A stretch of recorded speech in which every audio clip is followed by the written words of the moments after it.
Hello, friends, and welcome to Virtual Strangers 31. 31 Roots. It just keeps going, buddy. I know it's going and going, kind of like this roller coaster. It's making me sick. No, just kidding. uh, Well, we know that your love for roller coasters has no limits, as my love for VR has no limits. So, uh, as always, I am your host, Wes. With me, my good friend Roots, here to talk about the week that was in VR. And yeah, so I think the story of the week, pretty clearly and obviously, was Borderlands 2 VR. Uh, this is one we've been waiting for a long time. Even since before we even knew that it was going to be coming to PC, people have been speculating and wishing and hoping, oh God, VR gods, please, please bring Borderlands 2 VR to PC. And this week they finally got their wish, and it was met with pure jubilation. Is that right, oh Roots? yeah, everybody was dancing in the streets. They were giving gifts, either that or they were shaking their fist at everything under the sun. The funny thing is the biggest contention is everybody or thought was everybody wanted it to come to PC, and first thing they said when it came to PC is well, it better be multiplayer, even though we all knew it wasn't going to be multiplayer. They didn't say it, but we pretty much knew it, right? I was still holding out hope that they would, because they can do it. They can do it, right? Oh They can yeah. do it if they wanted to do it. Yeah, they said it was that mechanic, right? And the mechanic, it doesn't even do anything that I would think would interfere. Like it's not, it's weird. I guess it would involve having different enemies maybe at the same time, or eh, if I'm slowing them down, you could benefit or couldn't. I don't know. It's weird, but it just seems weird to me. Yeah, it's weird. A lot of people upset. A lot of people were upset with the fact that it was $50, first of all, which is exactly what it launched for on PlayStation VR, uh, which is, I'm pretty sure, what it launched for flat.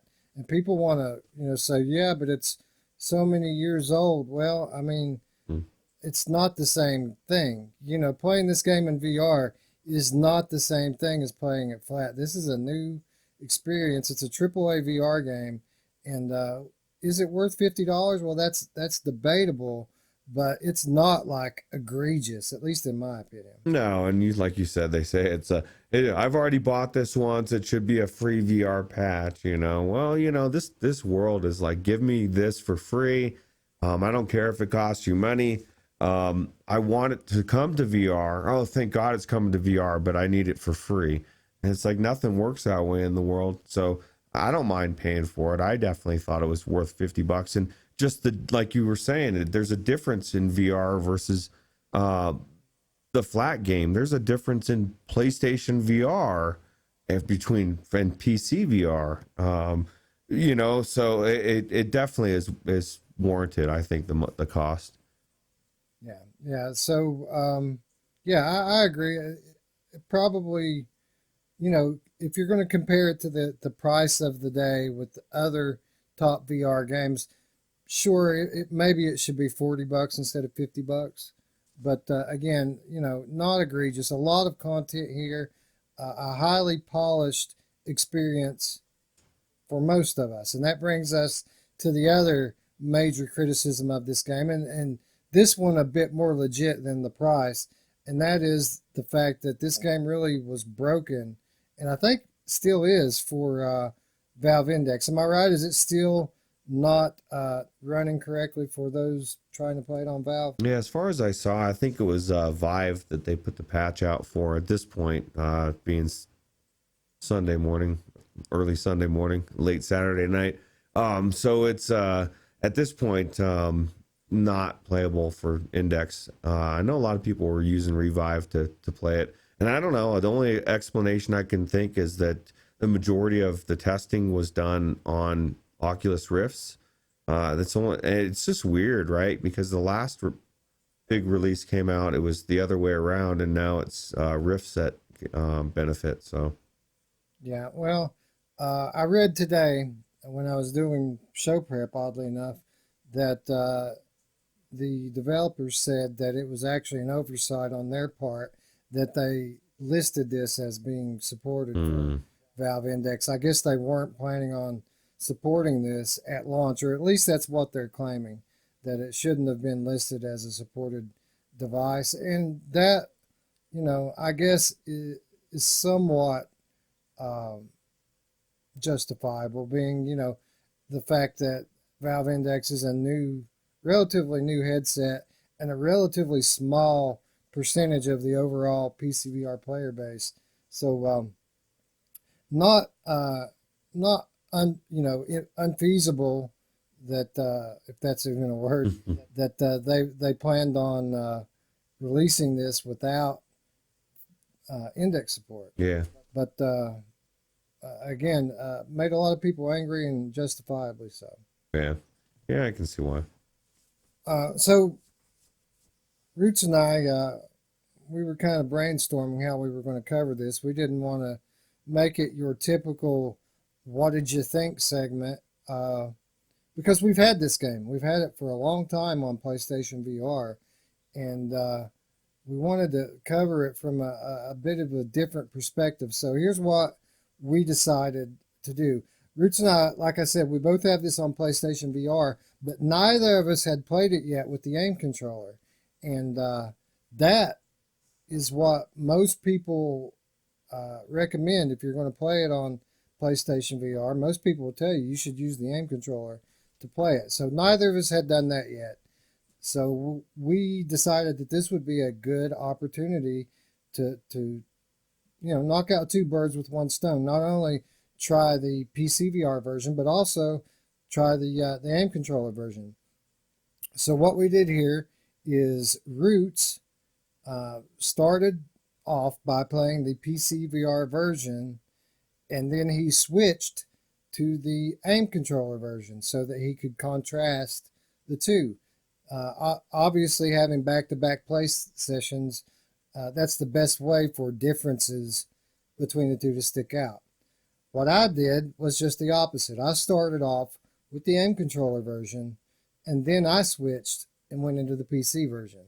So that's what we're going to do here is we're going to compare notes and talk about our experiences doing a back-to-back contrast between the PSVR version with the aim controller and the PC VR version on Oculus Rift S. Roots, the first thing I want to know, after we decided how we were going to go about this, what were your expectations? What did you expect to be the biggest strengths and weaknesses of the two platforms? I expected that the graphics obviously were going to be better on the PC, more sharp, just because I'm playing on a Slim, especially. That's not the best on the PlayStation VR, most games anyway, compared to the PC version. And I expected the aim controller to be more version in contrast to be a little bit more fun, because I'm using the aim controller, and most games I enjoy playing aim controller better. As far as gameplay wise, and yeah, I pretty much figured that I would enjoy both of them equally, which I did not, which was surprising. Yeah, I pretty much had the same expectation. I expected it to look a lot better on the PC, and I expected, even though the aim controller doesn't track quite as well as the touch controllers do, I expected there to be an added level of immersion just by holding that gun in my hands. And generally, when you play something with the aim controller, that's generally your preferred method of playing. Not always, but most of the time. Yeah. So you started off with PCVR. So you strap it on, you fire it up. You've played this on PSVR before, right? Yeah. Yep. Yeah. Briefly. Both versions I started with I've played the Gunzerker. So I had gotten through the beginning area, and I think I got to where you run into the dude with the weirder mustache. I don't know what his name is. The British dude, the proper. Yeah, I know what you're talking about. Yeah. or Australian rather. And so yeah, so I got to that part. So I hadn't gotten too far into it. But yeah, so that's about how far I'd got into it. Okay, and so when you got into the PCVR version today, uh, how was it? What met your expectations and what surprised you about your experience? Well, I mean, obviously the graphics. I mean, I cranked up the super sampling to 200% on the Steam, which I don't know what that means, but that's what I put it at. We were trying to debate about that before the show, but yeah, so I put it on that, and I couldn't believe how amazingly good everything looked, and performed even at that. You know, turning all the things up. I was surprised that it did. It started me on everything by default on low, and I'm like, no man, I got a 2080, dude, let's crank this shit up. And so I was able to crank it up and run amazing. And it pretty much, other than that, I mean, everything else, I really was surprised at how free I felt. And I don't know exactly how. I didn't feel it until the second part, but I liked having two hands. I really liked having both of my hands in there. Did you have the wherewithal to go into the control options and set it to run plus jump instead of teleport? Oh yeah, I turned everything back to first thing I did is I went to settings.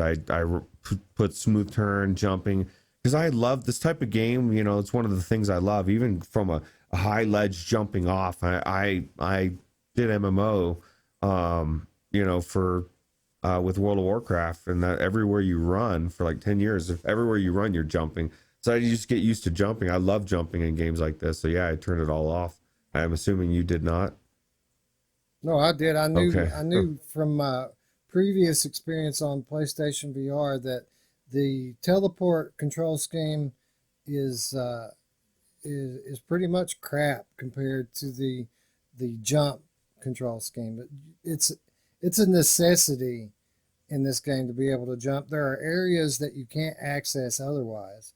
So I don't know why they don't allow you to teleport on top of things the way you can jump on them, but they don't. And Oh, that's weird. yeah, I had a pretty much a bad first experience in this, but after learning how to make some adjustments in the settings, and I'm not talking about today, I'm talking about way back when I first got it on PlayStation. After making settings adjustments, I really enjoyed it a lot more. Um, all right, so basically, largely what you expected going into PCVR. Beautiful graphically, and I can say I can concur with that. I was very surprised that that everything was defaulted on low, because when I got into it, it was immediate that the how beautiful it was graphically right off the bat, and it was all set to low. So after I tweaked the display options, it looked even better, and it was just incredible. Um, all right, so switching over to PlayStation VR and starting with the aim controller, what met your expectations there, and what surprised you? Oh well, I obviously having the ability to do locomotion is huge. It felt really good. Tracking actually ran really good. What surprised me, one of the things is I was turning around and it was actually tracked really good almost all the way around, a lot better than I would have expected. Because then one of the things I went in, I wanted to see if it would feel as free. Didn't feel as bad in that respect. But I would say the biggest thing that surprised me about the aim controller is I felt constricted. I felt like I didn't want to be holding this fucking thing. I wanted to have my arms free. At times I wanted to run and not have to be holding both. It just didn't feel right because I'm holding a gun all the time, and I'm having both hands, but I've got I mean, it does show both arms. I just didn't enjoy it as much as I would have. Because I went PC first, and it felt so free, and I had melee and I was smashing stuff with my hand versus pushing in the button for R3. It wasn't as good as I would have. It is in almost every other game for me. I don't know if did you feel the same way or Oddly, surprisingly, yeah, I did. I had pretty much the same expectations as you did going in. I expected to really enjoy using the aim controller in this game. Again, this is what everyone says is the best way to play it on PlayStation VR. I expected it to look better on the PC version, but play better on the PlayStation based on the added immersion of holding the gun and having the aim controller. Uh, when I booted it up in PlayStation, I had the boost mode enabled, the super sampling mode enabled, and I know what you guys are saying that doesn't affect VR. Well, this is a VR only game, and when I booted the game, it popped up on the screen and said super sampling mode enabled. So why would it do that if it didn't support it in this game? If it didn't support it in VR? I got in this game and I was surprised at how good it looked. The last time I played it, granted it was months ago, there was quite a bit of blur in it, and even though it didn't look bad, uh, it looked way better this time than it did before. So that was the first thing that really surprised me about it was how good it looked on the PlayStation 4 Pro with the super sampling mode enabled. Now that said, the aim controller was a pretty big disappointment for me.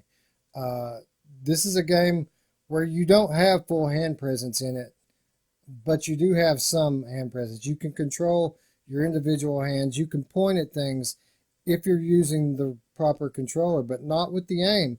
When you're using the aim controller, your hands are just kind of out in front of you like a brontosaurus or something, you know, and you grab your gun and it doesn't feel right. You have a one-handed weapon on the screen, but you're holding it with two hands in the real world. And just like Root said, it felt very restrictive. It never felt like the character in game was matched up to what you were doing, uh, doing in real life. And while that isn't the biggest deal in the world to me, I'm okay with the game being a game. It just didn't feel right. It felt off when I was playing it.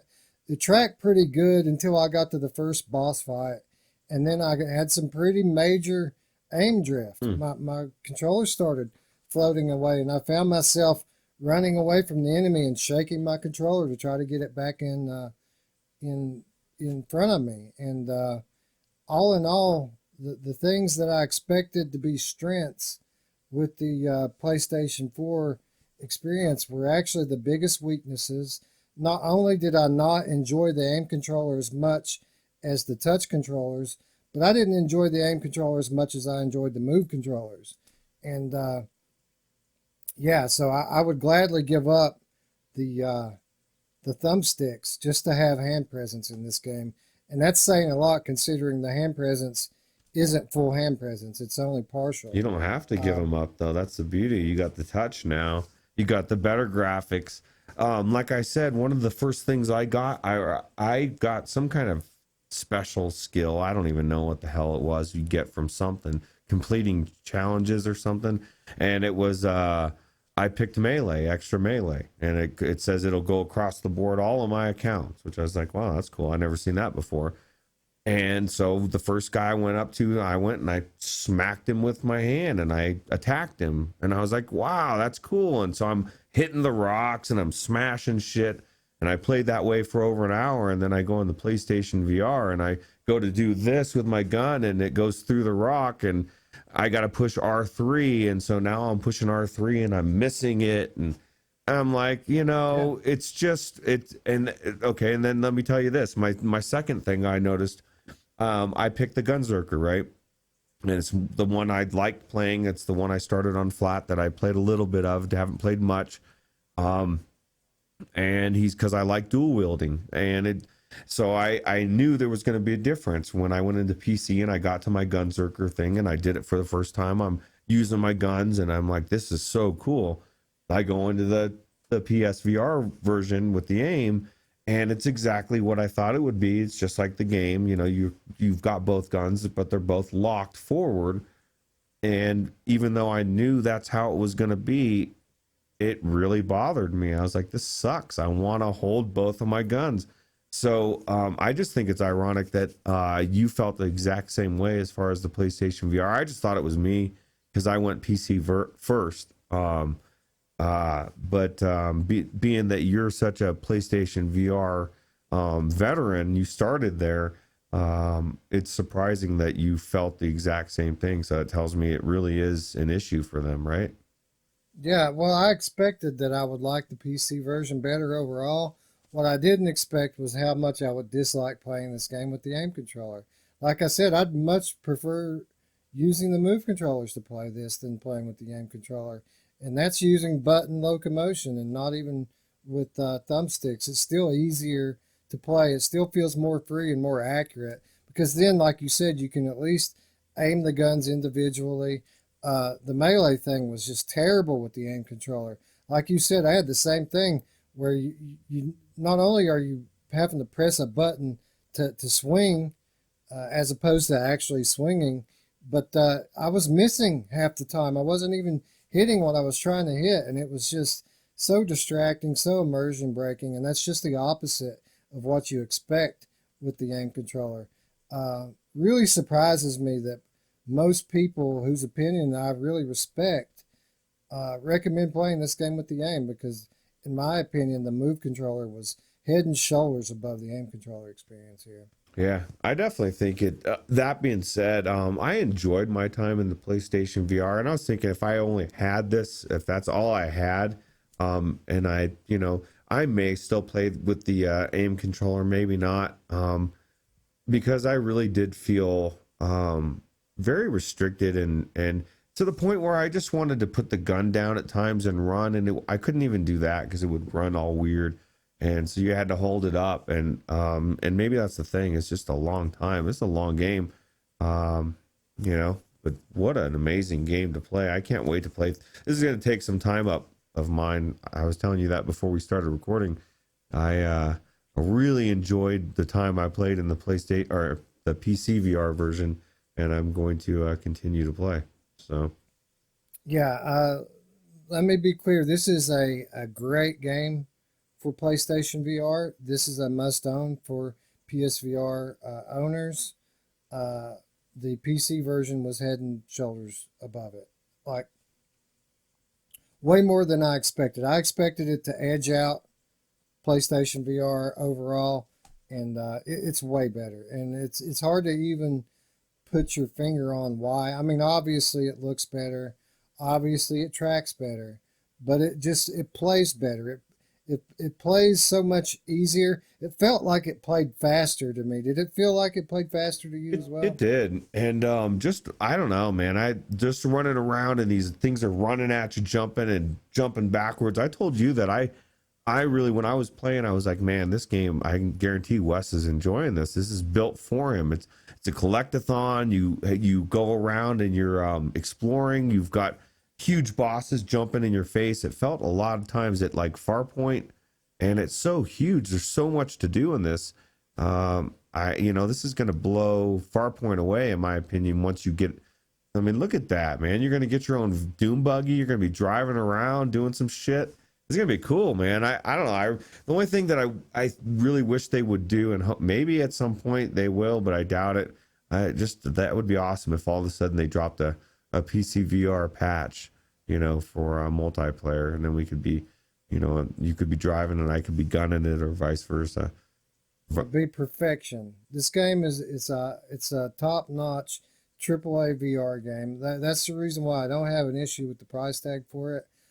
If you own it on PlayStation VR, would I recommend dropping another 50 on it? Probably not, but if you could get it on sale for 30, I can honestly say, yeah, I think I would drop a 30 spot to get to own this on PC. It's way better. The PlayStation VR game feels like a port of a last gen flat game. The PC VR version, it feels a lot more like a built from the ground up VR game, even though there's not full uh, full hand presence as far as interacting with things. It still push button mechanics when it comes to interacting with things. It feels like a VR game, and way more so than the PlayStation version does. I was really impressed with it. It was better than I thought it was going to be, and I'm like you. I can't wait to get back in it. Yeah, I see. I have to disagree with you in one respect. If I had bought this on the PlayStation VR first, like I did, definitely pay 50 and buy it if you really like the game. It's worth it. Chalk it up to be like you just bought something worth $50 and dropped it out the window and it broke and your receipt's gone and you have to have it and you got to buy it again. Now, if you bought it on PC first and you thought, let me check it out on PSVR, maybe wait for it on a sale. I don't know. I just feel I can't recommend. I can't recommend anybody who has this on PC going out and buying it on PlayStation. If there were co-op and you could, that was the only way you could play with your friends, sure. But if you're experiencing this on PC first, it's just going to be a big disappointment. You shouldn't pay $10 to have this on PSVR if you already have it on PC. Yeah. Agreed. That's just how I feel. Yeah. Very strong opinions. Yeah, it's great. It's a great game. It was way better than I thought it was going to be, and I thought that it was going to be very good. I can't praise it enough. I feel sorry for the Index people who can't play this. This is another great addition to PCVR, and it should be celebrated as such right now. But instead, we have a lot of people bitching and moaning about it, which is unfortunate. Yeah, they'll be come around as soon as they can play it. They'll say it's amazing and they'll act like they never hated it, and we'll all move on. And it was a good game from the beginning. So, right, yeah, we'll all live happily ever after. Yeah.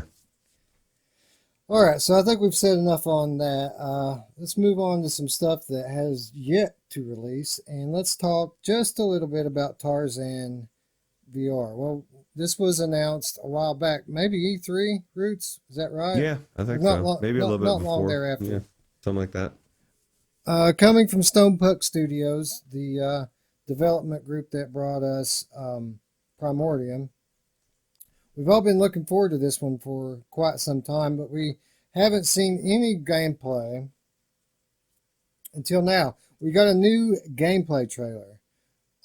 Didn't reveal a whole lot, but what really surprised me about it, with the realistic graphics that we got, the beautiful graphics that we got from Primordium, I was very surprised to see this art style, this very much Borderlands 2 style of comic book, cartoony, cel-shaded art. Were you expecting anything like this, Rick? No, because we even said that was why they picked Stone Punk, because the Primordium was so, like you were in, a movie. What was it? The Arnold Schwarzenegger movie that I always forget. The Predator, yeah. But no, I think it's cool. I like artistic stuff like this. Cartoonish comic book style. We were just talking about how Borderlands, the appeal of it is kind of like you're in the comic book, or you're in Tarzan, you're in this comic book world, and not everything has to be a simulation, Yeah, I agree with that wholeheartedly, and it kind of fits here because the way they're going to release this is kind of like a comic book miniseries. It's a 5-part episodic story adventure released in what they're calling issues. So they're treating this like an interactive comic book, which is really cool. It's something that they've played around with a little bit with like Dimension Hunter, for example. And wasn't Wanted Killer that way as well? Yeah, I think so. Very comic booky. Oh yeah, Wanted Killer VR is definitely very comic booky. Yeah. Okay. So they're basically taking the concepts that were started there artistically and expanding them into a greater structural thing, with it being structured into issues, which is really cool. That's really all we got from this trailer. We know that it's coming soon. The first issue is coming soon. It's been announced for PSVR, Vive, Index, and Rift. Roots, looking forward to this one already because of Primordian, but now seeing that this is something totally different than what I thought it was going to be, I'm intrigued. I see Borderlands level graphics. I see Dimension Hunter style art and just overall style, and I see Windland style locomotion, and I see something that really intrigues me. I want more. I want to know more about Tarzan today than I did before this trailer. I do too. And, I kind of had an eye-opening moment a while back when we talked about Groundhog Day. And, I had immediately I had said I watched the trailer and I thought, yeah, this thing looks like shit, and then I played it and my eyes were opened, and it's a completely different type of game. And I like the fact that this is episodic and it's like a cartoon, comic book type of a game it just looks like it's action packed, and who knows, like you said, I'm excited to see what it is. Who knows what it could be. I like games that are thinking outside the box, especially when it comes to VR, because that's what's going to set them apart from everything else, especially right now when everybody's trying to climb atop the heap of AAA games that are coming out. Yeah, this looks like it looks awesome. It looks even more cartoony and comic booked out than something like Borderlands, because it isn't just the environments, it isn't just the characters, but there's like action lines you can see when you're watching this thing, when like things are moving, like the helicopter flies over and they've drawn in these action lines for the propeller to be spinning, and it looks like an interactive comic book. And I grew up collecting comic books, reading comic books, and this just seems like one of my childhood dreams come true. So looking forward to it big time. All right, so moving on from that, we got some new release dates this week, actually. Some that we were expecting, others not so much. First of all, The Curious Tale of the Stolen Pets. Now, this one I can say definitively, this one was announced during E3 this year. It was announced for, quote, later this year, and the last we heard of it, it was coming in the holiday season. This is coming from Fast Travel Games, the developer that brought us Apex Construct. And it's coming, we now know, November 14th, so just a few weeks away. And I don't know if it's releasing for every platform simultaneously, but this game has been announced for Quest, Rift, PSVR, Valve Index, HTC Vive, WMR, everything. It's been released for, or announced for everything. So I'm not sure if we're getting all that on the 14th or not, but maybe we are. The concept here is you're helping your grandfather solve the mystery of the stolen pets by exploring these wonderful miniature worlds crafted from the ground up for VR. So you're basically going to be standing outside of these little worlds, these little environments, and interacting with it, searching, discovering secrets. It puts me in the mind of Ghost Giant. It looks like a miniaturized version of Ghost Giant that's a lot less controlled. Ghost Giant was very linear and story driven. This looks like it's going to be a lot more interactive, but every bit as charming as Ghost Giant was, if not more so. What did you think about it, Roots? Am I reading it right? Yeah, I love scale stuff like this. Just looking at it up close. I'm watching the trailer and it does look very interactive. And that was one of the things about Ghost Giant that was a little frustrating, is you could interact with some things, but a lot of it you couldn't. And it, like you said, it's very linear. It was all about that story, and it didn't make me want to keep going on it. And this thing looks like it's really cool. And I know this is like their passion project, so I think this is going to have all the blood, sweat, and tears of this company, and I'm kind of psyched to check it out. Yeah, I am as well. This is a very talented group of developers, uh, and they're they're they're. I'm at a loss for words here. Their status is quickly rising within the VR world because not only are they working on this game, and again, Apex Construct pretty critically acclaimed for what it was. It was one of the premier titles for its time. Um, One of the better Oculus Quest ports as well, I might add. Anyway, they haven't only been working on this, but they've also been helping Neat Corporation on budget cuts too. And that was another game we've been expecting again, uh, slated for Q4 2019, and we had no idea when it was coming, but until this past week when they announced that it is coming on December 12th. So pretty much 1 month later, after the Curious Tale of the Stolen Pets releases, we're going to be getting budget cuts too. And this is something that looks head and shoulders better than budget cuts one in every way. It looks scaled up in every department. The worlds look bigger. The gameplay looks more diverse. It just looks way better than budget cuts one did. And whereas I was kind of interested in budget cuts one, but not really, this one I'm legitimately pumped to try out. I think it's going to be a sleeper title this year and one of the better games we've had this year. Roots, what do you think? I agree. I'm glad they brought the Apex Construct bow. It looks like from that in there, because the knives were cool, but it was like very limited. And the fact that you actually get on a train and go somewhere else, you're not stuck in that one building. Like you said, the scope seems to be a lot more. So I am kind of excited to check it out. Yeah, they're billing this as the conclusion to the budget cut story, so it's not just the sequel. This is supposedly the Mm. finale. It's taking you on a mission to take down Transcorp and put an end to their vicious budget cuts once and for all.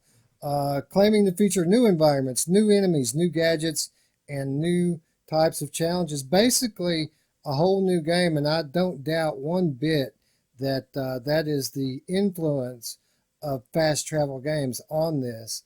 Is I think that we can attribute most of the increased scope of this game uh, to to fast travel games being involved with it. Yeah, But that's my opinion anyway. yeah, I agree. All right, so yeah, definitely looking forward to that. Both of these titles, big time.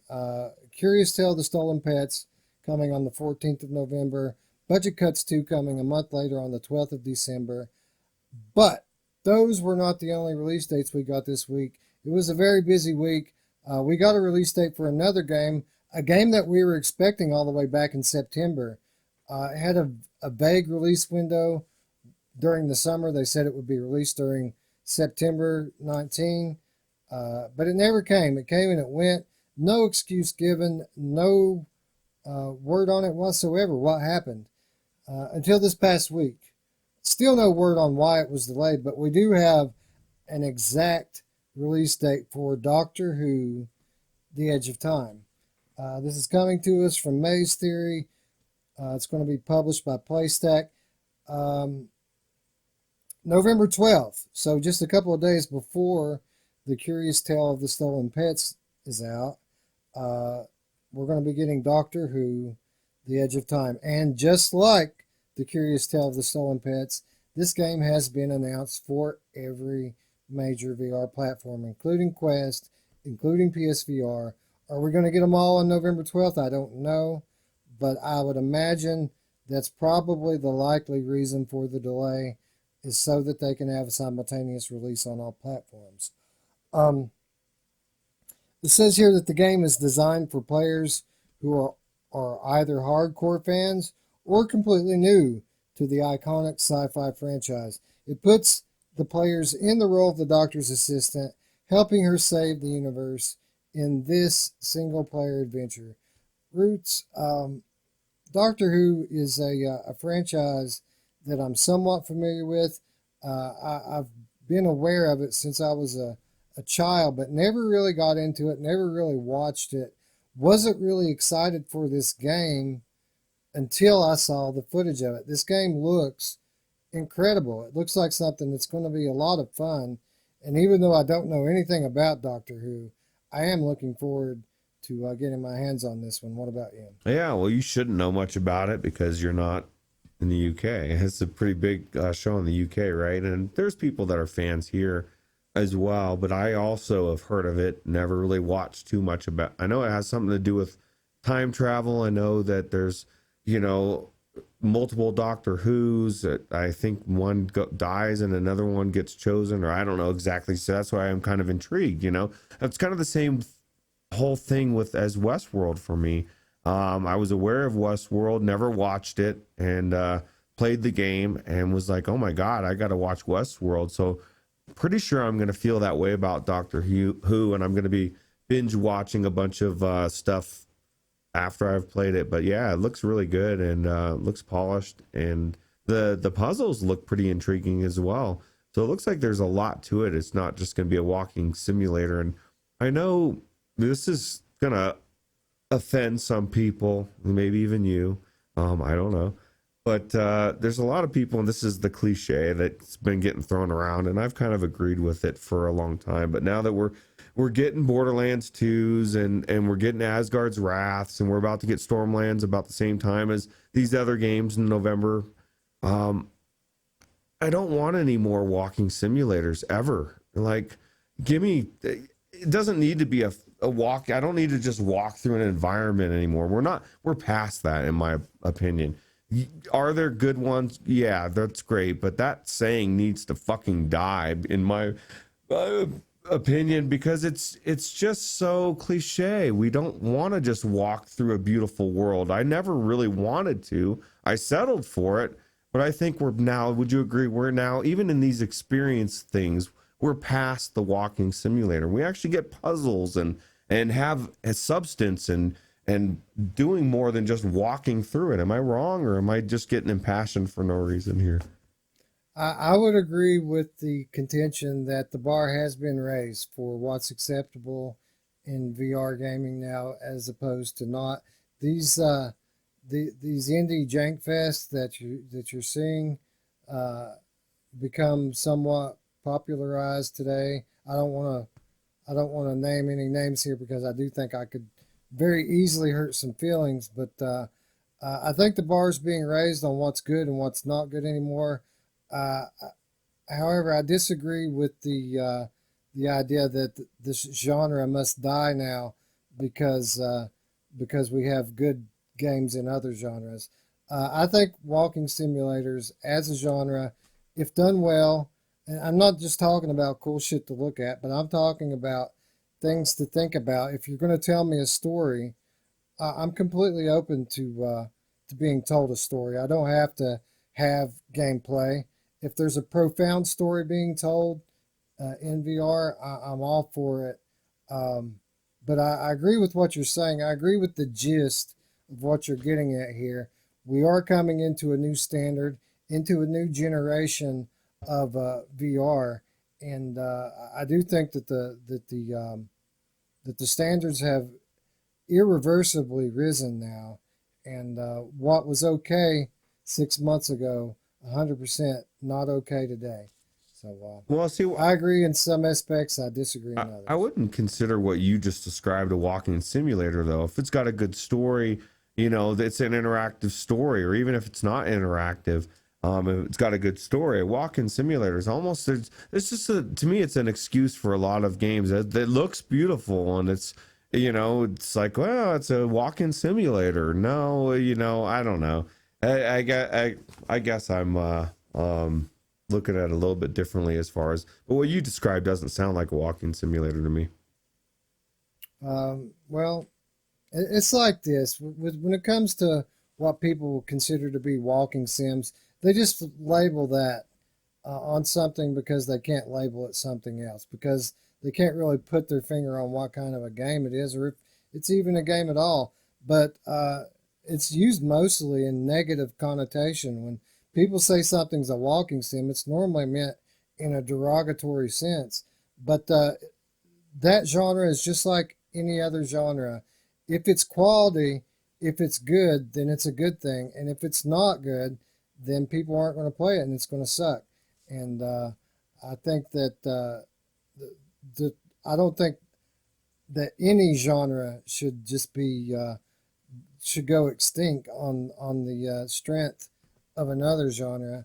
I think there's a room for all of it, but I think that the room for boring one-dimensional crap, I think we have a lot less room for that today than we had a couple of months ago, and I do agree with you on that point. Yeah. All right, so I guess we're going to move on from our release dates here and into another game, a fairly popular VR game that's being restructured once again, and I'm talking about Payday 2. Now, this is before the recent rash of development in VR, when people were talking about the best games available in VR, the AAA experiences that we have available in VR. Payday 2 used to come up quite a bit. It was a fairly popular game, and just this last year, the development studio Starbreeze had to shut it down. They were facing financial difficulty, and basically what they did at that time, you had your base Payday game, you had DLC packs that you could buy to add to it. So what they did, they announced that they weren't going to develop the game any further. They bundled the base game along with all of the DLC into what they called the Ultimate Bundle. And that's where things have sat for the better part of a year now. Well, just this past week, they have announced that they're basically getting their ducks in a row. They've managed not to drown. They're still afloat, and they're returning to Payday 2 actually, and they're getting rid of the Ultimate Bundle and replacing it with what they call the Legacy. Let's see, is it Bundle, Legacy Edition, Legacy Collection, Payday 2 Legacy Collection. It's basically the same thing. It's Payday Ultimate, but the only difference is this. Payday Ultimate had a pretty much built-in promise that any DLC that would ever be released for Payday 2 is included. Well, Payday Legacy does not honor such promise. You get all of the DLC through 2018, basically all the DLC that has been released thus far on it, included with it. But the difference being is now they're picking it back up. They're producing more DLC for Payday, and there's going to be new content, and that's really what the headline is here, that the developer Overkill Software, which is a subsidiary of Starbreeze, is going to start working on Payday 2 again. So this is a game I never got into. I was aware of it on PlayStation 4. I learned about the VR support when I came to PCVR, but never really played it. I wasn't into it on console, so I never really was all that interested in trying it on PC. But I think it's cool that they're getting back into the VR business. This is another telltale sign, like the ones that we've pointed out over the last few months, that VR is bouncing back in a big way. And I'm glad to see that these guys are back in the VR business. Roots, have you tried Payday 2 before? And is this something that you're looking forward to getting new content for? I have tried it before, briefly. If I remember correctly, it played a little weird for me, or I don't know. I can't remember what the deal was. It was when I first got into VR. I don't know. I'm a little put off by the fact that they made a promise to include all future DLC, and then, you know, kind of like, oh, we're kind of closing it down. We want people to buy, and then they change it, or maybe I'm hearing it wrong, but I don't know. I understand they need to make money, but if that's was promised to be, you know, with that intention, then that's kind of crappy. But I don't know. But yeah, I kind of figure, you know, with all the talk of a certain mod that's coming out, which we'll talk more about on the Monday show. But a certain mod that's coming out for, or has came out for another game will kind of kill this game. That's just my instinct anyway. Well, we might as well just get right into what you're talking about here. What he's talking about is the Grand Theft Auto VR mod. And yeah, I can totally see where the GTA mod would put you in similar situations to the Payday game. Payday basically being a co-op robbery heist type game, unless I'm badly mistaken, Rich. That's what it is, correct? Yeah, and it's I mean it's very multiplayer-ish. I like I said before, the only reason I played Payday 2 was it was free, if I remember, at the time, or maybe somehow it was, or it was cheap, and it was like the closest thing I could get to GTA 5. And now that I literally don't need anything to get to the closest thing I can play GTA 5, I don't know that I would go back in there, especially if I have to pay for more content. I maybe go check it out for the show, but other than that, I'm sure there's Payday 2 fans that they're like, man, no, you're missing something, Roots. And if you're one of them, let me know what I'm missing, because I don't want to miss it. If it's something good, I need to see it. I need to see it. Yeah, I think what the big draw and what Payday can still provide that is kind of unclear when it comes to GTA is the online co-op, because that's really the basis of the gameplay for Payday, unless I'm mistaken, is that it is a co-op game. You go on in teams of 3 or 4 people and try to pull off these heists that have been provided in each of these DLC packs. Now, maybe there's a way for you to use that GTA mod. We were just talking about this off air. Maybe there's a way to use that GTA mod on these co-op roleplay servers, because those incorporate mods heavily in what they do. So that may be a possibility. But if not, I can see some value here with what Payday's bringing to the table, especially if it's fairly priced and high quality. Yeah, I guess. So yeah, I just thought that would be a good thing to mention. This was a game that was long since been declared dead, and it's back from the dead. And I just think it's another one of many great signs for VR. This isn't the first time that we've seen this. We saw it a couple of months ago with Spark.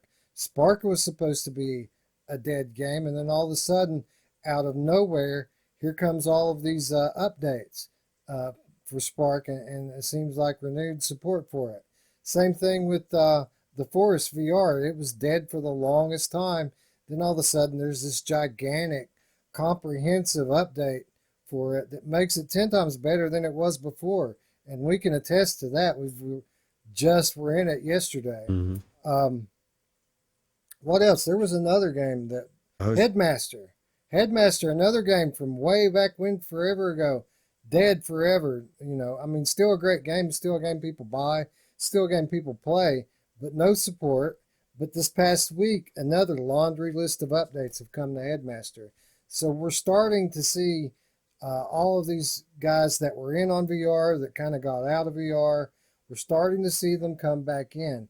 And I think that it's just another one of many things that point to VR trending in the upward direction. And that's really why I added it into the show here today, is I just wanted to point it out as another good sign of things to come. Yeah, we're going places, baby. Let's do it. All right, so let's talk a bit about next week. Let's talk about Halloween. We already know we've had all these great games come out in October. It's been a banner month, one of the best, if not the best, as far as content goes for VR. But it's not over yet. Still on Halloween, we've got some good indie games coming. We've got Beast Shall Rise. We've got The Journey for Elysium. And we thought that was going to be it. With the exception, there are rumors, or there was a rumor that Aspire 1 was going to drop on Halloween. Mm. We don't know one way or the other on that. The dev never commented. But that's not all we're getting. on October 30th, 2019, the horror VR experience Pagan Peak VR is going to be releasing on Steam. So, what is Pagan Peak VR? Well, it is a horror VR escape the room title based on the 8-episode television series Pagan Peak. This is a British TV series. It's a kind of a suspense, psychological thriller, murder mystery, horror type thing based around this serial killer called the Krampus Killer. It's based in Europe in the European what was it, the Swiss Alps, I think it was based in. Um, anyway, I don't know a lot about the television series. What I do know is that the plot here is that you wake up in the mysterious alpine cabin of the Krampus killer. You've been captured, kidnapped. You have to survive by exploring the cabin, solving riddles laid out by the killer as you sink deeper and deeper into his psyche. Roots, having never watched this television series before, this just looks cool as shit to me. What do you think about it? Yeah, it looks really cool. I mean, I don't know much about the series either. Looks like the gameplay looks pretty cool. The puzzles look cool. I'm a little bizarre or put off, or I don't know if put off is the right word. Surprised by the guy in the video with the Cosmos, man. Those controllers are so fucking bright, man. I don't buy it. I don't think anybody's buying it. Well, think about this. Let's imagine you're highly immersed in this horror VR game and you're scared. What better to have in your hands than a couple of flashlights to illuminate the room around you, to let you know without a shadow of a doubt that you are in the room by yourself. There's no killer. There's no Krampus guy that's getting ready to take you. And you know this because you have torches in each hand. That's what they call them over there. They call them torches. Huge torches. Well, and the thing is though, I was wondering as I was watching this, and I actually was wondering this legitimately, like, did the guy have to change his batteries out halfway through this filming this? So like, okay, hold on, wait, that we got to replace the battery again? Like, yeah, dude, like we got to represent the cosmos, and yeah, but I don't know. Well, let me ask you this. What if it were real and somebody really did break in on you while you were playing this game? You're susceptible to it. When you're in VR, it's like you have a blindfold and earmuffs on. Somebody could break in. Wouldn't you want to have something big and heavy in your hands that you could crack somebody over the head with and knock them out? Yeah, you got to have some kind of weapon, right? I guess. See, we're trying to make points. People think we're joking, but we're trying to make points for the cosmos to buy it. And it's about the only way I can think about it is maybe you need something to bludgeon somebody because it's so heavy, but yeah. Dude, if I had those controllers, I would have destroyed my ceiling fan by now. I've hit it so many times with my touch controllers that I'm really surprised I haven't broken something yet.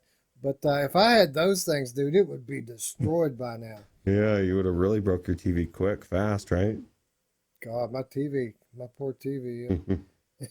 It took a bad enough hit from those touch controllers. I can only imagine what would happen if I hit it with one of those. Yeah, but yeah. Anyway, back to the game at hand here. It looks pretty creepy. Yeah, it looks cool. It looks like there's very high production value. You know what the coolest thing about it is? Even though it's coming to Steam on October 30th, available on Viveport today. So you can go on there now. You can buy it for $10, or you can rent it with Viveport Infinity. We can play this now. Oh wow! Yeah, I didn't expect that, but I got looking into it. I noticed the Vive ones or the Cosmos controllers, I guess they're called. I noticed the Viveport logo, so I happened to just really quickly want to go in there and check it out and see if I could get some more info, maybe some screenshots. It's already on there, dude. There's like 10 reviews, and it's got pretty high marks. People people are digging it. We should check it out. Now that makes me wonder about Viveport too, because it seems like you're seeing this a little bit more and more where games come out in 2 weeks. You know, it's like the third or the fourth one I've seen, and none of them have been huge games, but you know, it's got to come. There's got to be ones that's for some reason Vive's got the in, and they just get a game. I mean, it's going to be a game changer. Viveport's starting to get a little bit more clout, right? I mean, a year ago, no one was talking about Vive, and now Viveport, and it seems like it's growing, right? Yeah, Viveport easily the best thing that HTC has going for them. Now I don't know how their model, makes profit for them. It may be a losing venture for them at this point because they give a lot away. They really do. But yeah, definitely starting to notice more timed exclusives from them. What I've really noticed for actually quite some time now is the level, the amount of non-game VR content, the VR movies, the arts applications, the educational stuff, the stuff that's not games in VR. They've really got the market on that stuff. There's a lot that's HTC exclusive on there that really drives me nuts because it's really high quality looking stuff I really want to try. And there's a lot of stuff on there that is compatible with Rift 2. Viveport Video has a lot of quality stuff on it as well that you can experience on Rift. But what's our option? What's our option? You know, like everybody bitches about exclusives for Rift S, and I always tell them, well, you can use a Revive. Well, what the fuck do I use? There is no Reoculus, is there? Is there something I can run? I mean, at some point, it's weird, right? I feel like in some ways they have a benefit in that. You know, they can play those, but there are, at least on Viveport, there are exclusives, and you cannot play them. They do something to prevent you from being able to play the Rift on them. If it says no Rift, it's no Rift. Yeah, and that's the thing. A lot of the content that they have on Viveport, this arts and cinema related stuff, it's really the kind of stuff that you would expect would be coming out left and right for Oculus Quest. You know, that standalone gaming device. Yes, it's a gaming device, but it's also a very, very capable media consumption device. And I feel like some of the content that you can find on Viveport would translate very well to Oculus Quest if they were to go that direction. They just haven't. For some reason, Vive totally pushing the envelope there where no one else seems to be. It's good. You know, somebody has to, right? Yeah. And again, this is, I forget what the other one, there was just the other day another game that just like this was coming soon to Steam, but was already on Viveport. Here's just another example of it. High quality experience, and I'm looking forward to checking it out. Yeah, me too. Speaking of Viveport and games that we first discovered through Viveport, I'm going to talk a little bit about Ninja Legends. This is a game that we talked about a couple of months ago because we did just that. We tried it on Viveport and really enjoyed it more than we even thought we would, especially for the kind of game it is. It's wave-based melee, which is on paper sounds just terrible, but it was done so well and the gameplay was so fun. We both enjoyed it a lot, and I think you even bought it today on Steam, didn't you? Yeah, it's 25% off on Steam right now, so I figured why not? Especially if they got this Archery update I wanted to check out anyway. So yeah, and that's what we're coming here to talk about today. Is this game is now leaving early access and receiving a fairly sizable update, which enables archery-based gameplay modes and battle during the story mode. So what are they adding in here exactly? They're adding 6 unique levels categorized into archery defense and archery targets. So there's 2 archery defense levels with a third on the way that hasn't been released yet, which is basically just wave-based, like the story campaign, it's a wave-based challenge mode type thing, something similar to what you're getting in Blood and Truth, the DLC we've been getting from Blood and Truth. It's like that sort of stuff. Two of them are defensive oriented, four of them are offensive oriented, and it looks like a lot of fun. And if that's not enough extra content for you, they have altered the main story campaign to include the longbow. So not only do you have all this extra content, but you have a reason to go back through and play through the main story mode as well. Roots, Coin Flip Studios just made a great game even better, didn't they? Yeah, they sure did. And they convinced me to go out and buy it. You know, I was already on the fence to do it anyway, but I love this, just the feel of this. It didn't feel like a wave-based melee or even, I guess, bow and arrow now. It just felt like an old school arcade game that I got to be a part of, and really, really enjoy it.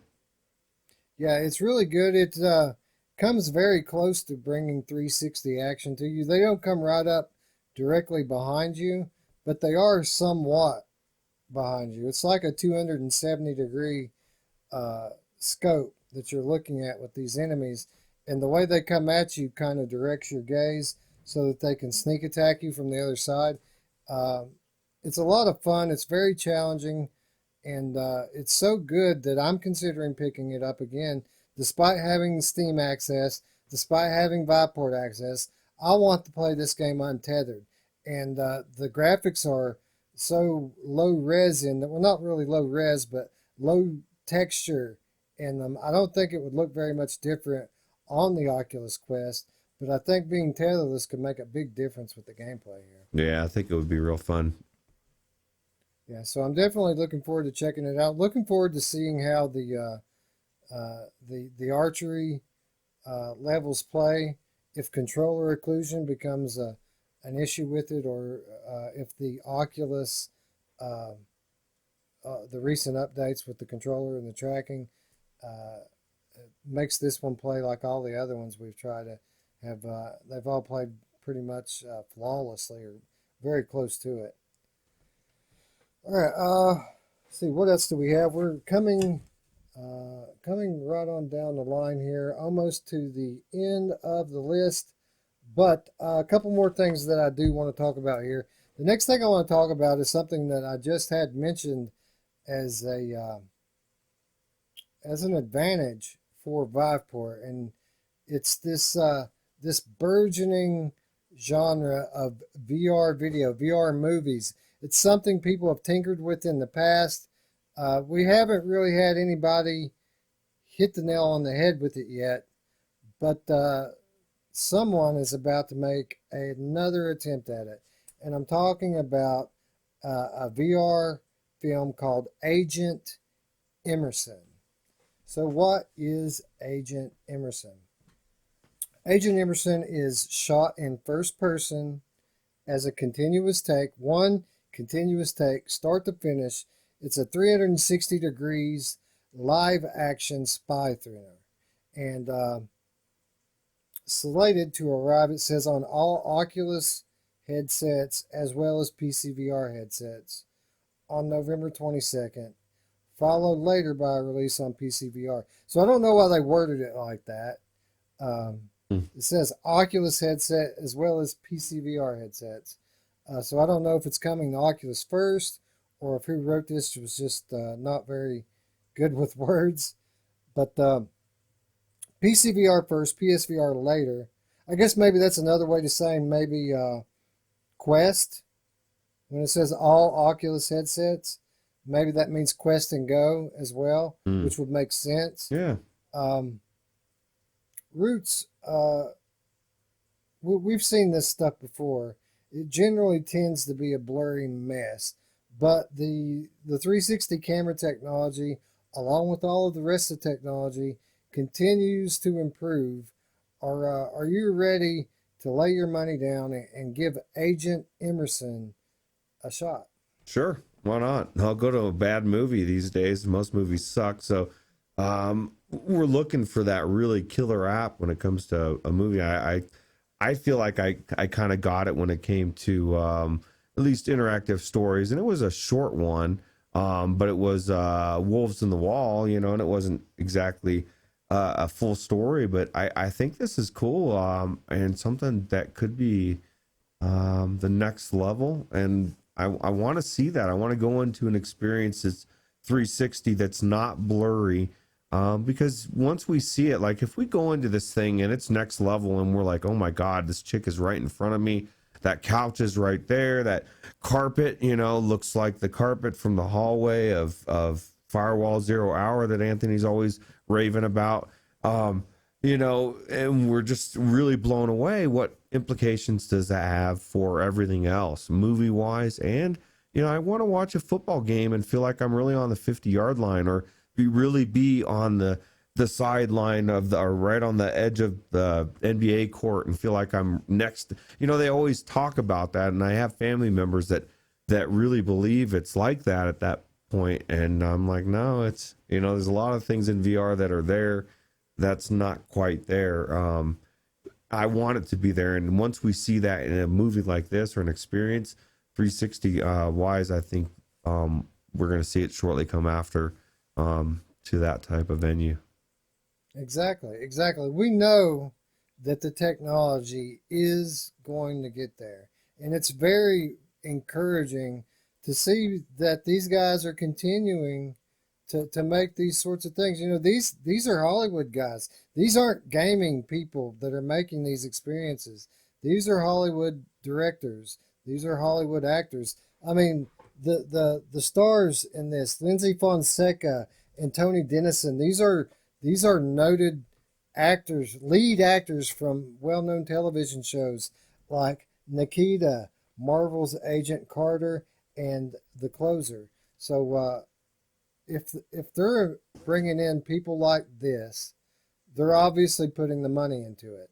And what I'm thinking that we may have here, and what I'm hoping for, is what we wanted last year when what was it called? I wrote it down here. The Limit. Remember The Limit from a year ago, Mm-hmm. when Robert Rodriguez decided he was going to make a 360 VR movie, and he brought in Norman Reedus, he brought in Michelle Rodriguez, and that had a really cool looking trailer too.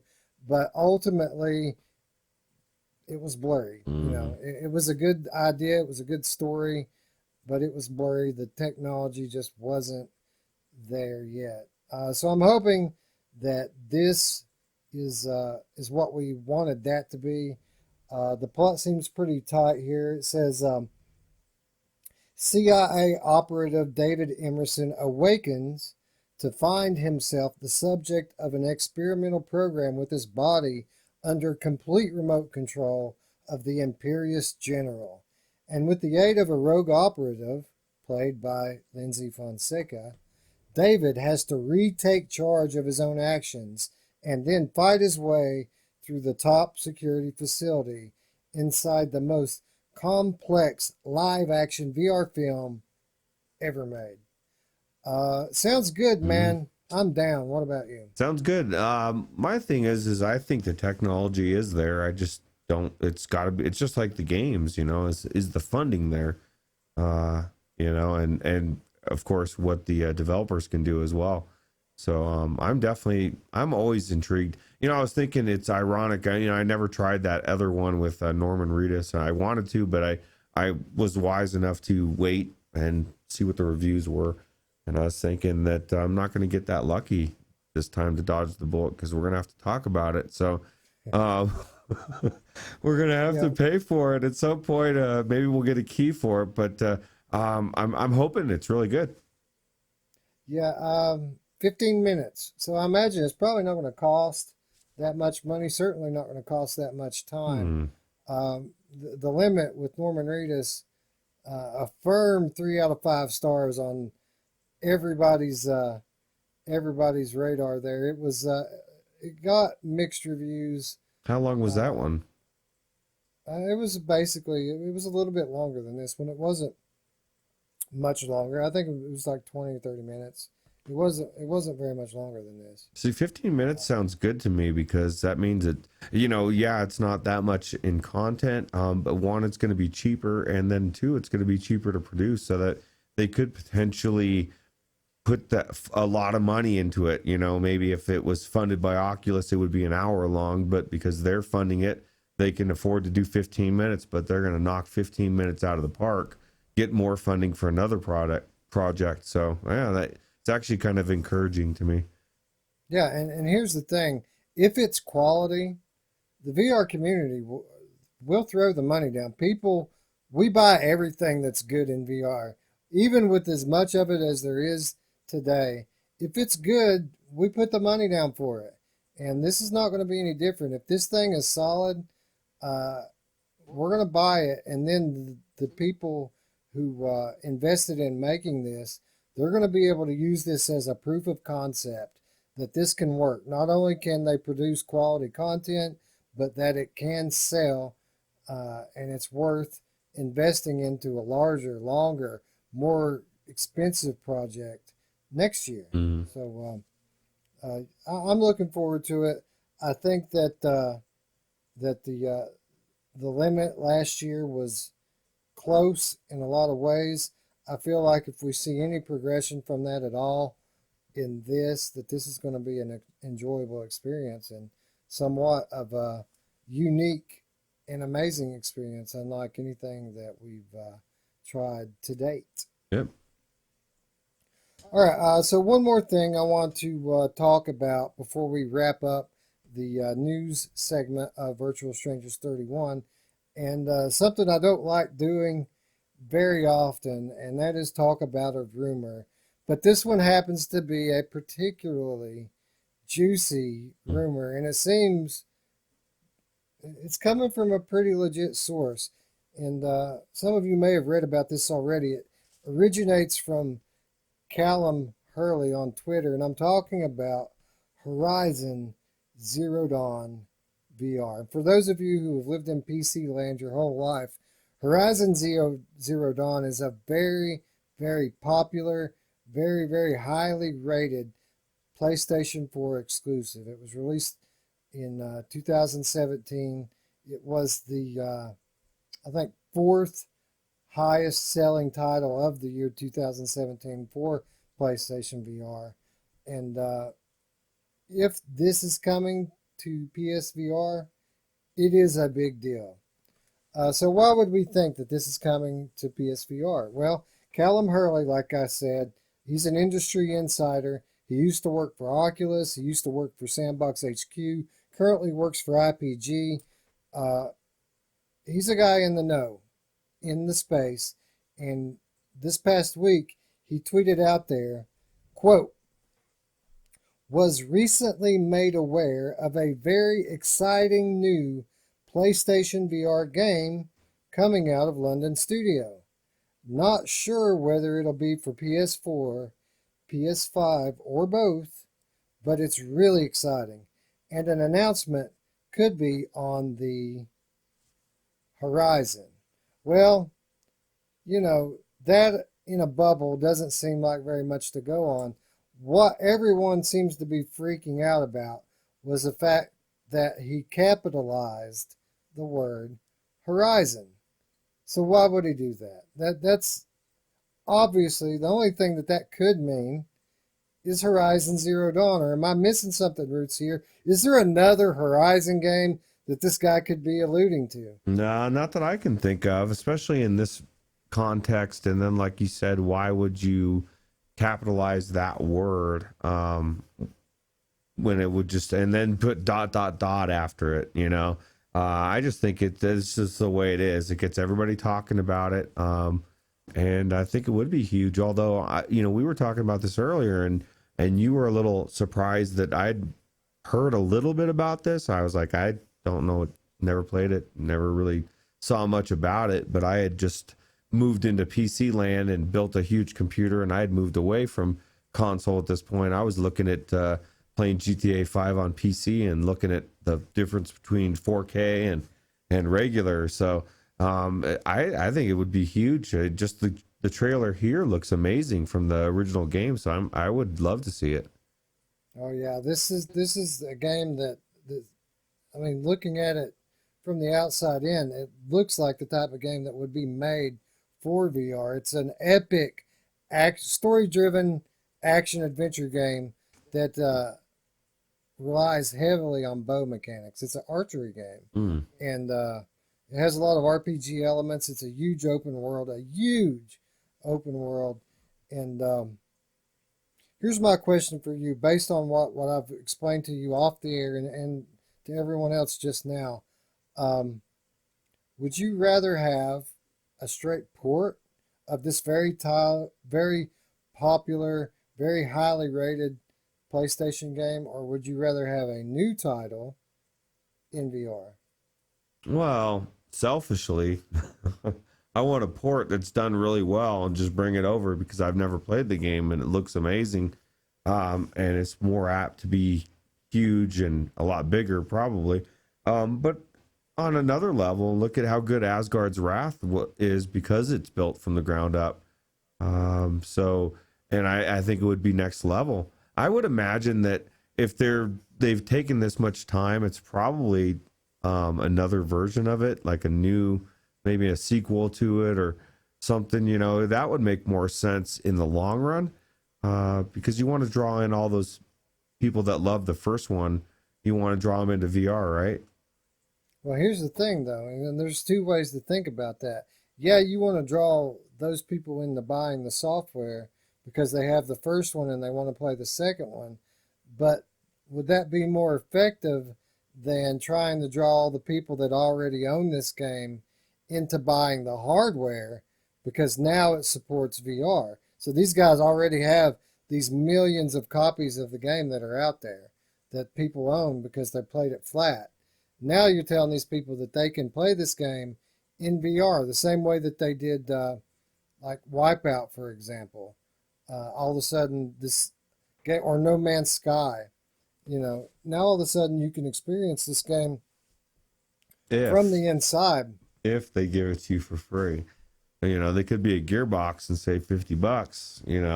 I don't think so. I think that if this is a port, uh, that I don't think it's going to be like Skyrim. I think it's going to be more like those titles that I mentioned. I think it's going to be used, one, to draw people into buying PlayStation VR hardware, but also to lure people into buying PlayStation 5, because I don't think there's any way in hell that PlayStation 4 runs this game in VR.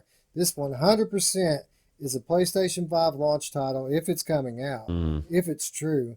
And this just goes back to what we were saying last week. If they're not going to bring new hardware out at the launch of PlayStation 5, they need to bring some of their big exclusives into VR to give people the incentive to buy the PlayStation 5. And I think this is a perfect example of what we were talking about there. This is the type of thing that would get people who already own PlayStation VR to buy PlayStation 5 so that they can play this game. Yeah, why would they? I mean, that makes sense. And I was telling you earlier, I saw a post from Anthony from VR365, and he was making the case, or trying to, as far as on Reddit, why would you buy the PlayStation 5 if you have PSVR? This is exactly it. And that's one of the reasons why they would use some software to draw it in, but even just the power of it. Why would you not want to have a more powerful system to run your VR, and be able to instantly super sample stuff? It's the same reason why I upgraded my 2080. I want to make my experience better.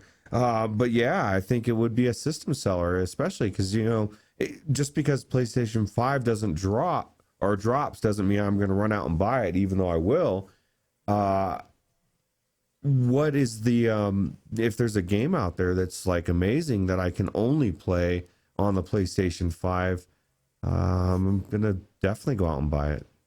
Yeah, well, let's just be honest here. What's PlayStation VR's pretty much only advantage that they even have these days as far as appealing to new VR gamers? And that's it. It's their first party exclusives are so amazing that it makes owning their hardware uh, worth worth picking up just to play them. I mean, their first party games are that good, and even though they haven't given us a compelling reason to buy PS5 yet, we're still over a year from when it's going to come out. They're going to give us reasons, and those reasons most likely are going to be the same reasons we have to play PSVR now, and that is epic exclusives. Right? People always they just assume that everything has to be released on PlayStation 4 and PlayStation 5, and it has been in the past. You know, you get a new console that comes out, and you get your better version and your lower version, and they do that for several months, and then they slowly phase it out to where now you just can't get that game anymore unless you get the PlayStation 4. But I think this is going to be different, if only because they've tied the PlayStation VR to it. And it's such a big difference in what you can do with a game, and I don't think they're going to limit themselves software wise, but to the PlayStation Slim of all things, for sure. Right. And so let's say this is all true. Let's say that they want to develop some highly notable uh, first party exclusive PSVR games to sell people not only on PSVR but on PlayStation 5. Obviously, this is the type of game that you would want for it, but you wouldn't want to just put anyone to the task of bringing this game into VR. You'd want someone who has experience bringing a AAA VR game to market. So, who better, Roots, if this were all true, who in Sony's stable of development teams would be better tasked, better suited for the task than London Studios, the group that just brought us Blood and Truth, probably the highest quality in terms of production values that we've seen in PlayStation VR. It all just kind of seems to make sense from that perspective to me, anyway. Yeah, I think we're going to be surprised, and it shouldn't be too much longer before we know something. I don't know, maybe several months, but Yeah, but how long is that really? Several months? It's no time. With all these new games, I guarantee you we're going to be overwhelmed between now and February with all the new AAA stuff that's coming out for PC and some of it on PlayStation VR as well. Uh, it's going to be next summer before we know it, and the whole landscape is going to be different by then with all the games that have come out. I'm sure that we're going to have some new hardware announcements, and it's going to be a different world by the time next summer rolls around and we're actually uh, in the window where something like this might be announced. So, yeah. So uh, PlayStation people, don't be too sad. You know, there's a lot of PC stuff coming out right now, but you know, you've got your Iron Man coming out, and then you've got stuff like this that Sony's work. They're not sitting on their hands. They've got shit that's coming out this time next year, or like you said, summer. We're going to be talking about a lot of PSVR games, and it's going to be flipped, and everybody on PC is going to be like, "Fuck, man, I got to get a PSVR or a PSVR," you know. So that's 100% accurate. PlayStation VR gamers' patience is likely going to be tested over the next year. We're in between console generations, and I didn't think before that that was going to be a problem, but apparently it is. But I have full confidence that that patience is going to be rewarded because after PS5 gets here, I think 2021 is going to be the year of PSVR. And as for basically exactly what Roots just said is going to be the case, for all of the days, weeks, and months that you've had to sit here and endure the other side, getting all of the awesome games and the awesome news, the awesome releases, the tables are going to turn, and it's going to be a PlayStation year.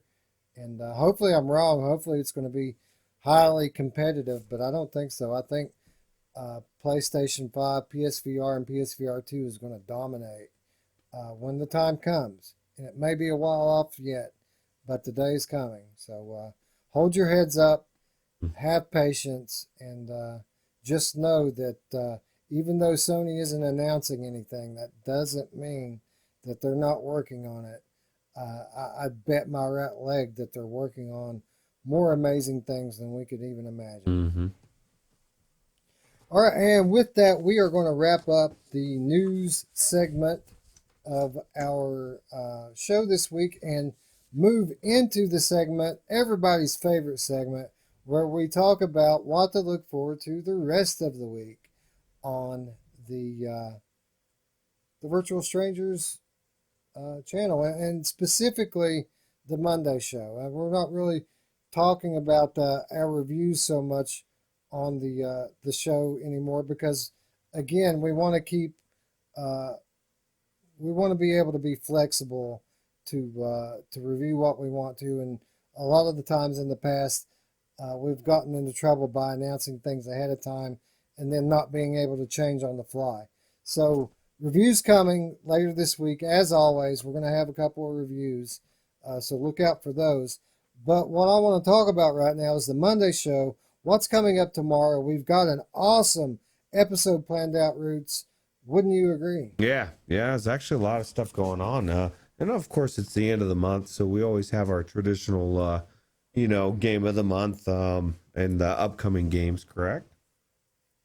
Yeah, you nailed it there. So it's the end of the month. So tomorrow, as always on the Monday show, we're going to look at the month that was, and what a month it was. A banner month for VR. It seems like I'm saying that every month now, but man, it was really, really quite a month for VR. We're going to detail that tomorrow. We're going to pick out a game of the month for PC. We're going to pick out a game of the month for the Quest. We're going to pick out a game of the month for the PSVR.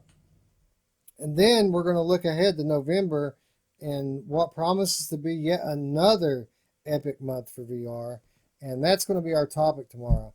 But in addition to the topic, we've got a couple of games we've been playing that we're going to talk about. First of all, a game that's been in the news lately, that game being Holoception. Holoception just came out of beta and in the early access. Roots and I have had a chance to play it. We're going to give our impressions of it tomorrow.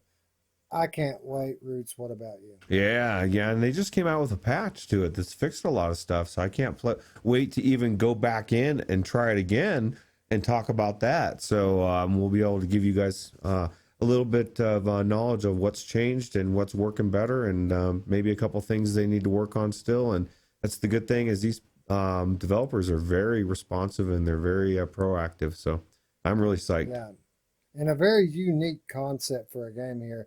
A game unlike anything else I've played.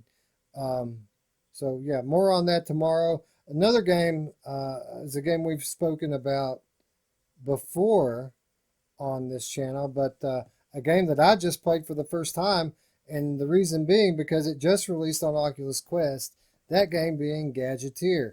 This was a Mamefan special. This is one that he played straight through, basically. He started playing it, didn't put it down until he finished it, and I just tried it this past week, and I can see why.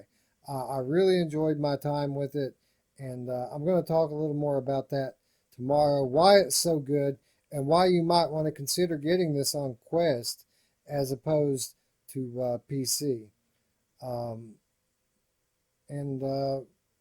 Yeah, I think Roots, you're going to talk about your experience playing this on PC as well. Is that correct? Yep. Yeah. I played a little bit before, and I'm going to try playing a little bit more before we film and give you guys my impression as well. Okay, so Roots' first impressions on Gadgeteer. My first impressions on Gadgeteer for Quest.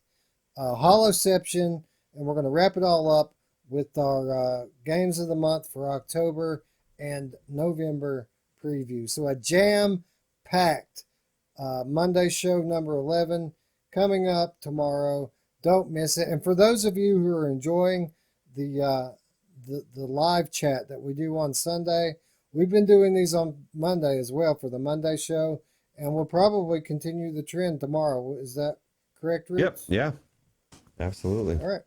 So tune in tomorrow, generally around 7 to 7:30 Eastern time on Monday evening. We do the live premiere for the Monday show. It's been a lot of fun. I've enjoyed chatting it up with you guys. So looking forward to doing it again tomorrow. All right. That said, that's going to wrap up our show this week. Be sure to let us know what you think in the comments down below. And if you've enjoyed the video, don't forget to give it a thumbs up. And for those of you who are new to the channel, subscribe and be sure to click that notification bell to keep up with all of our content here on the Virtual Strangers channel. That said, I'd once again like to thank you folks for watching. And for Roots, I'm Wes. Thanks again, friends. We'll see you tomorrow. Take it easy.